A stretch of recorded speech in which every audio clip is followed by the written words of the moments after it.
Good morning, good afternoon, good evening, or as we like to say here at Shady Acres Woodshop, howdy! Today I have a piece of Manzanita. I really want to say Manzanita root, but that's not quite true. I talked to Tuffy Marginez, who sent this to me, and he tells me this was the very bottom of the tree with some roots attached. And you can see some small roots in here. I suppose it went this way. I suppose that's the top, but it's going to be our bottom. So if that's the top, then maybe these are roots going down. Looks like quite likely, huh? And these would be branches coming up, I guess. Anyway, it's a gorgeous piece, and I just can't wait to turn it. The reason that's going to be the bottom is because of the natural shape of this piece. You can see it curves up like a bowl. So this will be our top. What I am going to do is go trim off this piece and this piece. Otherwise they're just going to hit the chisel bang bang every time they come around, and they're going to get trimmed off anyway, just in making a bowl shape. So I might as well do it early. After I trim it off at the bandsaw, then I'm going to drill a 5/16 inch hole in here someplace for my woodworm screw. We'll get it mounted up on the lathe and we'll get to turning this Manzanita. I can't wait. I tried to keep the trimming to a minimum to maximize the nature in this piece. So the trimming's done on the bandsaw. I've got it mounted up on a woodworm screw with tailstock support. The best I can do is about 580 RPM. I'm going to start by flattening off the bottom. However, when Tuffy cuts these, and he cuts these with a handsaw, cuts them by hand, and he does such a nice job. The top and the bottom are parallel. So there's not a lot of difference over here. There's like no difference over here. They're parallel, top and bottom. That's such a work saver for me, and it's such a material saver. We don't have to waste away an inch or two trying to get to a flat spot. So that's really nice. Good job, Jeff. Good job. I've got my 5/8 inch bowl gouge all sharpened up, 580 RPM, mask and face shield on.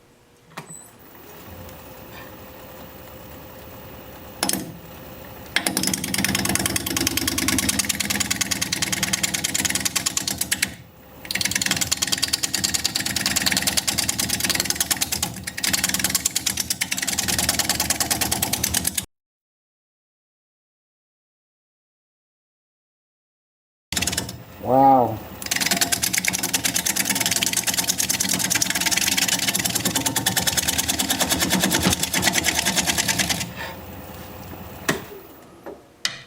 The reason I'm flattening this off at all is to try and get a large enough area for a tenon. And I wanted to use my larger jaws. This is my smaller jaws. That's the size for them. Yeah, I just feel better with the larger jaws on there. That's just a little too small, so that means I have to go up higher to find a wider spot. This would be about 2 1/8, and I need about 3 1/8. So I'll just keep working at it.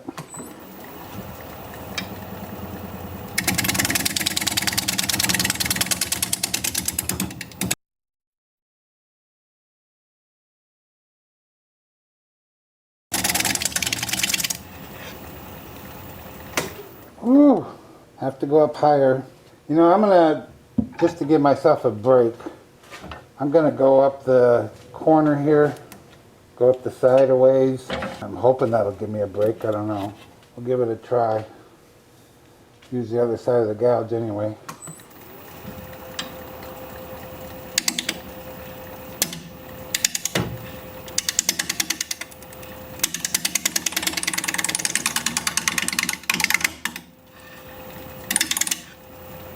I'm also going to put a glove on. That hurts. That's sharp little stuff coming off of there.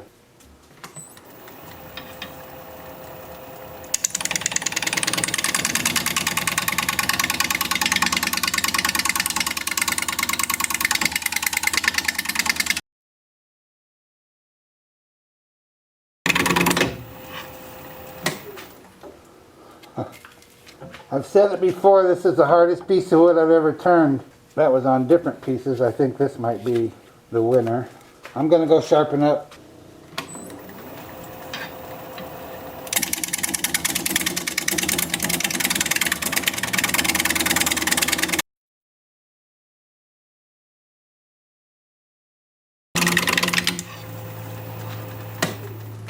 Woo, am I getting anywhere? I guess. I am beat already. I have this bigger, it's still a 5/8 inch, and it's a swept back gouge, but it's longer and heavier. Not very sharp. I guess I'll have to go sharpen it up. Maybe I'll try this. Maybe I'll try it before I sharpen it and see how it does. I just got to try something else, that's all.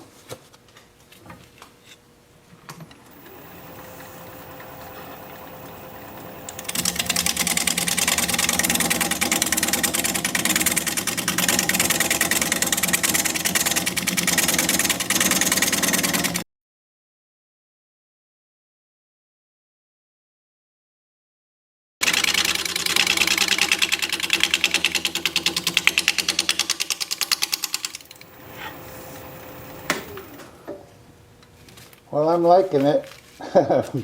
Not liking the work, but I'm liking the outcome. Okay, I'm going to go put a fresh edge on here. This seems to be working pretty well. I've been avoiding it because I have to change my setup, but that's okay. I'll be back. 1100 RPM.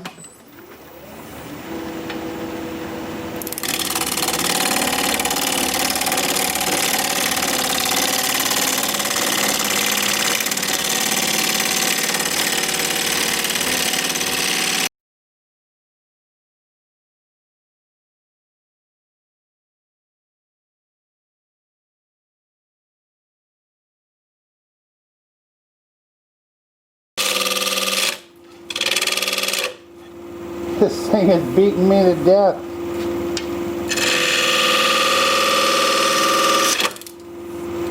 Sharpening up. I don't think there's any such thing as shear scraping this piece. I'm not sure I can even scrape it at all with high-speed steel. Definitely the hardest wood I've ever turned.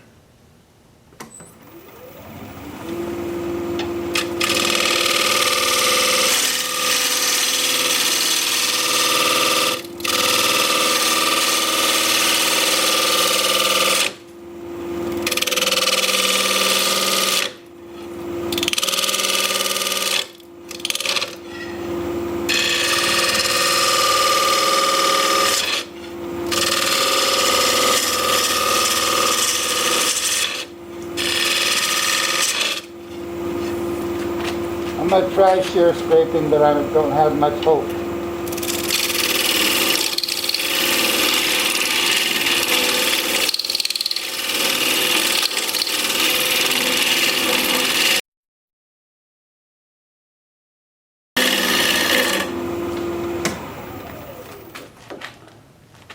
Well, it's certainly better than I ever imagined. Holy cow. Tuffy. You really sent me a Lulu with this one, buddy. Well, it actually shear scraped pretty well. I'm not sure this is the right tool to do this lower part. Maybe. I'm going to have to move you, though. You're a little bit in my way.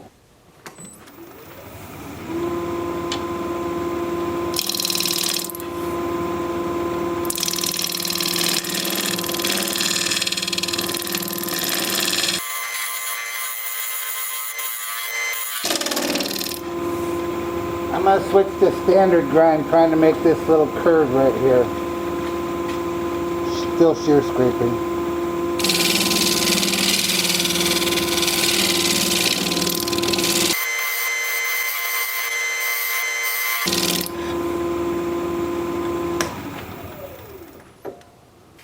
That's pretty good. I might come back to that. I'm going to work on the bottom as soon as I take a little break. This is a workout for an old man. I was cleaning myself up here a little bit to take my little mini break. And I knew I was getting hurt from stuff flying off of there. I didn't know it was causing cuts and blood. That's hard wood and sharp wood. We're having fun now.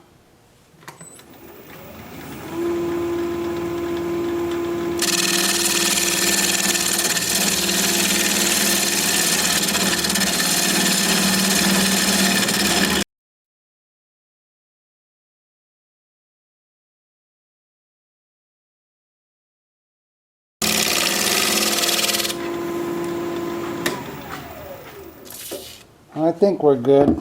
I need to mark out for the tenon now. think I'm gonna slow the speed down a little bit, just for controllability, and cut that little knob off of there.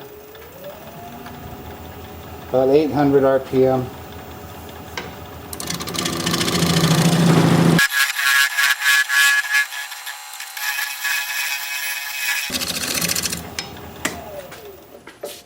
I think we're okay.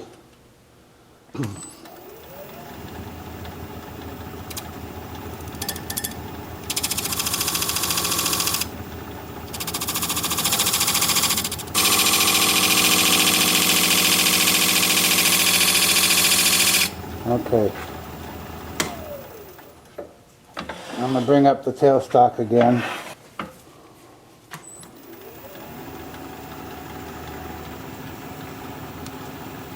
Take the speed back up about 1230.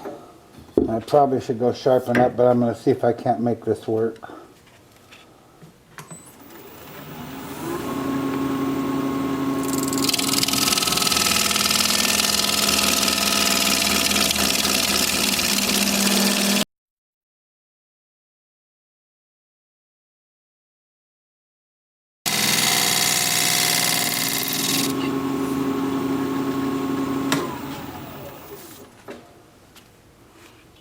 Time for sanding. This is a really unusual piece for me. There's nothing about this at this point that feels good. It feels awful. Every crack is sharp as can be. The edges here, sharp as can be. Over here, I don't know, can you see this? There's little sharp things coming out of here, out of this crack. It's not a pleasant piece to touch. But for those of you that watch me on a regular basis, you know that I spend a lot of time in my finishing, my sanding and my finishing, because I like it to feel comfortable when you pick it up and hold it in your hands. I want it to feel nice, and it will. I'm going to be using my Sandoflex on this piece. Looks like that. As soon as I get my mask on, I'll show you how it's going to work. But I'm not going to use this in the beginning. I'm going to use this. This is 180 grit on here. I'm going to use it when I get to 180 grit with the 2-inch disc sander. And that looks like this. And I'm just going to sand this piece like this.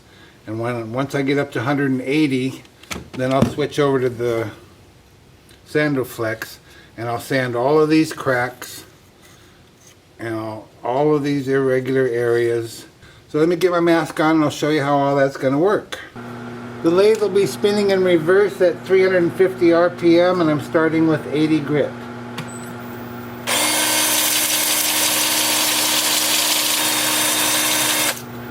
So up through 180 grit, and then I'll switch to this.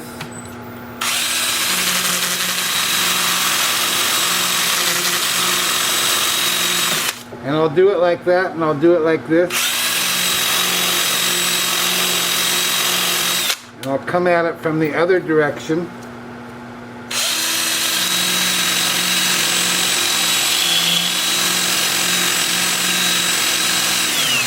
So this is going to be a 2 or 3 hour sanding job.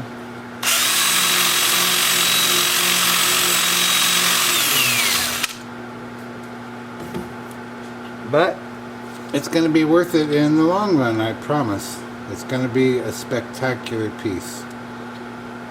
I love it so far, I just don't want to touch it. Then we will put on sanding sealer and shellac, and that's when I'll bring you back. See you in a bit. That's what I'm talking about. So much nicer, so much nicer. Alright, let's bring out some of that beautiful grain. This is going to take some time too. Sanding wasn't quite as bad as I thought it would be. A couple hours, I guess. And it's just smooth as can be. It may really only take one coat of this sanding sealer. In reality, I'll get on more than one coat. And the reason is, I do this first, and then I'll take a little brush and get inside of all those cracks and crevices. And then after I do that, then I wipe it again with fresh sanding sealer. So it ends up being really 2 or 3 coats. It's just that they're all applied at once. I just put some sanding sealer inside this little can, and I'll just dip my little acid brush in there, and we'll get after it. And then what happens, of course, is it gets on the outside of these cracks, and that's why I take my rag and go over it, because I don't want it building up there. So I have to do this real quick before it dries. And this is going to take a while, so I won't make you watch it all. And I'll bring you back when it's time to turn it around and start working on the inside, which I'm sure is going to call for carbide. See you in a bit. Well, now the fun begins, doesn't it? I've got a beautiful finish on the outside. Feels just silky smooth. Feels really nice. Looks nice. It's great. I'm worried about some of these cracks. I don't want to lose anything. I don't want anything to go flying. And in the case of this big old one, it's got a crack going all the way down here, around it, and down here. So like that. And I just don't want to lose anything. And I kind of like this little guy here, and I don't want to lose him either. And he's got a crack all the way around him too. And it goes pretty deep in that way. I'm going to start with my 5/8 inch swept back bowl gouge, because that seemed to work a little bit better. But to be honest, I'm almost positive we're going to end up going to carbide. But I'll give this an honest try and we'll see how it goes. I'm going to get my mask and face shield on, and we'll be turning at 1400 RPM.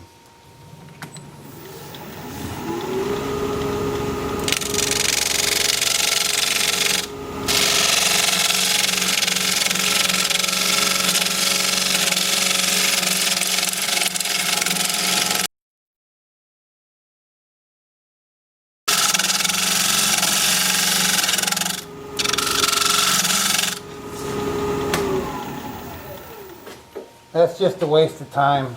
We're going to go with this carbide hollowing tool. I need to raise my tool rest a little bit. I do definitely prefer gouges, but you know, sometimes you just got to cut your losses and move along.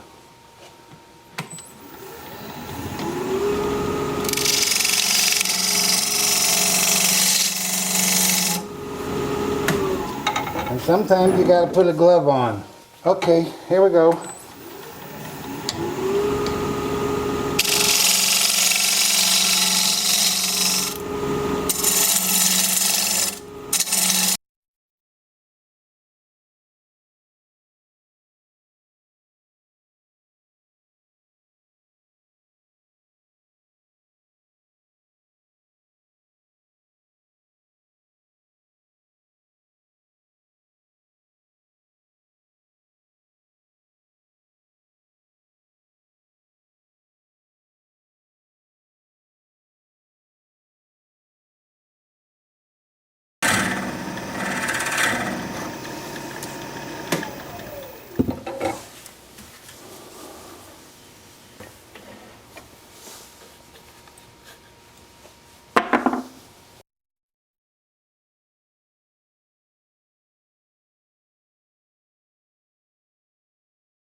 Well, we're just about there. About 3/8 of an inch. How are the cracks looking? You know, maybe we should stop there. You know, why tempt fate?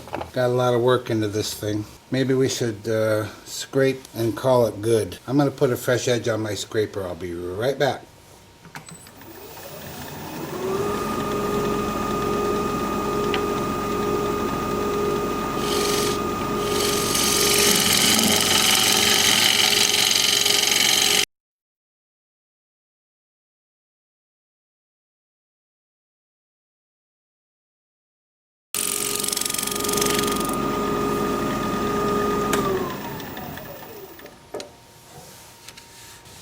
It is time for sanding. As soon as I get my area cleaned up here and grab a cup of coffee, I'll be back. Typically when you see me use a Sandroflex, it's this one. This is 180 grit, and these are called slashed, meaning all these little bits and pieces of sandpaper. And I will be using this in this manner from up here, from the inside out, to clean up all the cracks and whatnot along this top edge. For the inside of this bowl, I'm going to start with this non-slashed or plain 60 grit sandpaper. So I'll get my mask on and I'll show you how that's going to work. After I've used that on the inside, then I'll switch to this 80 grit 2-inch disc and I'll just sand normally. So I'll show you those two. I'm not going to switch over to this. You saw me use it on the outside. I'll be using it much the same way on the inside. So let me get my mask on. I'll show you how this is going to work. The lathe is spinning at about 240.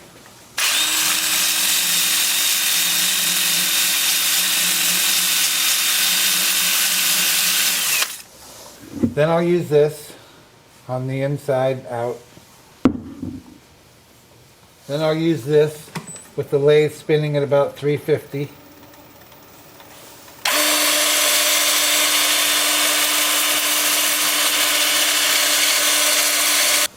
So that's what that's going to look like. And I'll bring you back when it's time to put some sanding sealer on the inside. Don't go anywhere.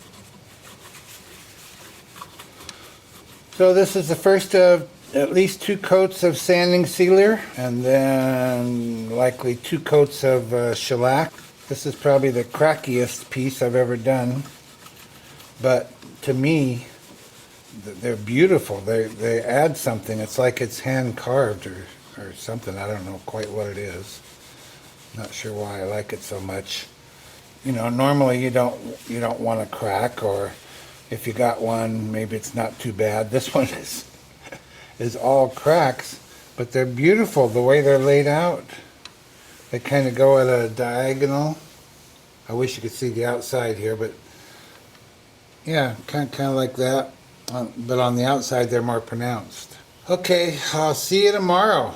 Have a groovy evening. Eat your dinner. I've mounted a block of wood up in my chuck. It's got a non-slip surface on it.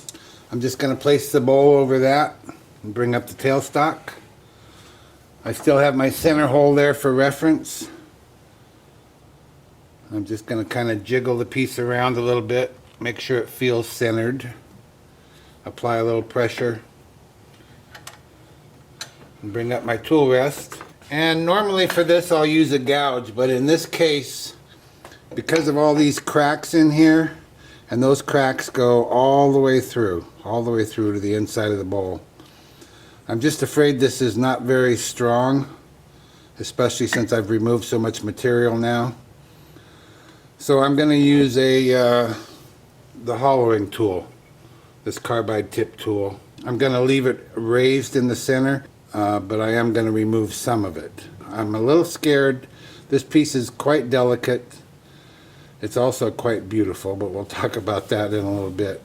It is gorgeous. It's gorgeous, inside and out. Anyway, so we'll spin this up a little bit here. I'm going to hold my thumbnail against the tenon, see if it hits equally all the way around, make sure it's centered, and it sure does, and it sure is. So I'm going to turn the speed up to about 600 RPM and begin to removing the tenon partially and slowly and carefully.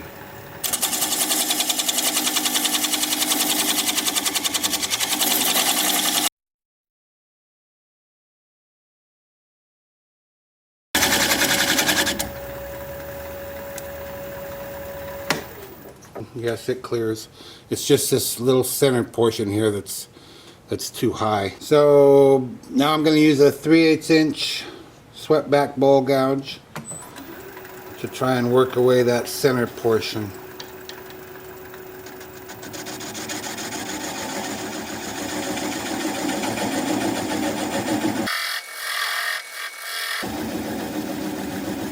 Lathe is spinning at about 400 RPM.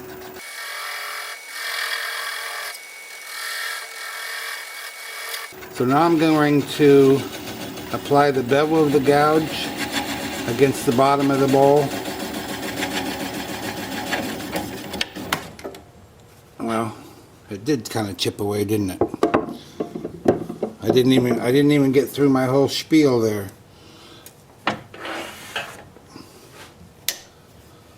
Okay, so now I'm going to take it over to the workbench, sand up this center area, sign it, put some finish on it, and I'll be right back. Well, here it is, one Manzanita bowl in the books.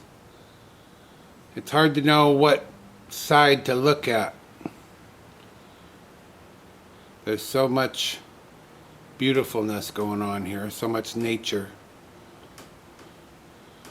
But I think for me, that right there, that's amazing. That's just amazing. Beautiful piece, don't you think? Nature at its finest. There's the bottom.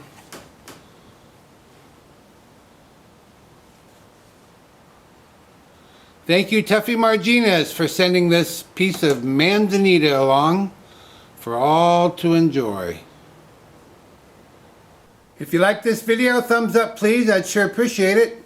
If you're a subscriber, thank you very kindly, I truly appreciate that.